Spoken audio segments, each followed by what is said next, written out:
আরেক বোন প্রশ্ন করেছেন, আপনি একজন আলেম, আপনি কেন ওয়াজ মাহফিলে ওয়াজ নসিহতের ভেতরে রাজনীতির কথা বলেন? ভালো কথাই বলছেন। বিষয়টা হচ্ছে, আল্লাহ যদি রাজনীতির কথা না বলতেন, রাসূল করিম সাল্লাল্লাহু আলাইহি ওয়াসাল্লাম যদি রাজনীতি না করতেন, সাহাবায়ে কেরাম যদি রাজনীতি না করতেন, আমি সাঈদী রাজনীতির কথা বলতাম না। যেহেতু আল্লাহ পাক কোরআনে কারীমের মধ্যে রাজনীতির কথা বলেছেন, রাজনৈতিক বক্তব্য কোরআনে আছে, তো আমি কিভাবে রাজনীতির কথা না বলে পারবো?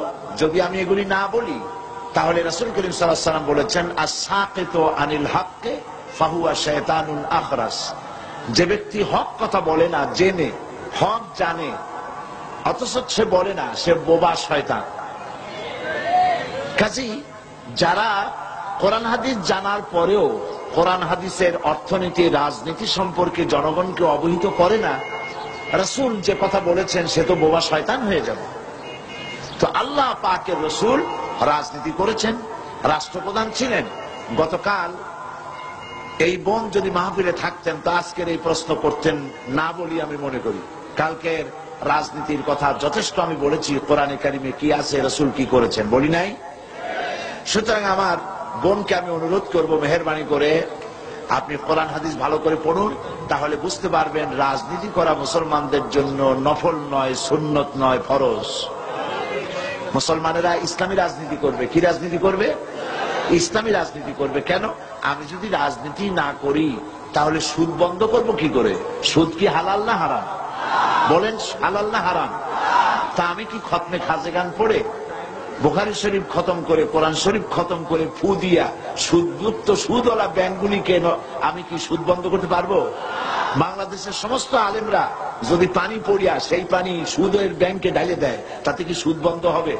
তাবলিগি জামাতের লোকেরা টঙ্গি বসে লক্ষ লক্ষ মানুষ সুদের বিরুদ্ধে কানতে কানতে সব যদি বেহুশ হয়ে যায়, তাতে কি সুদ বন্ধ হবে? সুদ বন্ধ হবে কিসে? পার্লামেন্টে আইন পাস করতে হবে। পার্লামেন্টে কি করতে হবে? সুদ বিরোধী আইন পাস করতে হবে সুদ বন্ধ করার জন্য। আর পার্লামেন্টে আপনি যাইতে পারবেন না কিয়ামত পর্যন্ত পীর মুরিদি করিয়া। পার্লামেন্টে যাইতে পারবেন কখন? রাজনীতি করিয়া। কি করে যেতে পারবেন? তাহলে রাজনীতি না করলে আপনি সুদ বন্ধ করবেন কি করে? এরপরে দেশে বেশ্যাবৃত্তি চলতেছে, ঘুষ চলতেছে, সুদ চলতেছে, জুয়া চলতেছে, জেনা ব্যভিচার চলতেছে, ঠিক কিনা বলেন? এগুলো আপনি কি দিয়ে বন্ধ করবেন?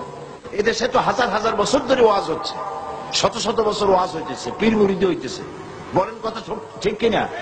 তো এত ওয়াজ, এত পীর মুরিদি, এত তাবলীগ, এত জিকির, এত কিছু, সুদ বন্ধ হয়েছে? বেশ্যাবৃত্তি বন্ধ হয়েছে? জেনা বন্ধ হয়েছে? চুরি ডাকাতি বন্ধ হয়েছে? সেগুলি আপনি বন্ধ কি দিয়ে করবেন? বন্ধ করবেন সেইভাবে রাসূল করেছেন, যেভাবে রাসূলুল্লাহ মদিনায় গিয়েছেন, রাষ্ট্র প্রতিষ্ঠা করেছেন, কোরআনের আইন চালু করেছেন, রাজনৈতিক বিধান চালু করেছেন, সমাজনীতি দিয়েছেন, অর্থনীতি দিয়েছেন, ইসলাম পূর্ণাঙ্গ রূপে প্রতিষ্ঠিত হয়েছে। চুরি ডাকাতি, জেনা ব্যভিচার অটোমেটিক্যালি সব বন্ধ হয়ে গেছে। কাজী আল্লাহ রাসূল যে কারণে রাজনীতি করেছেন, আমিও একই কারণে রাজনীতি করি।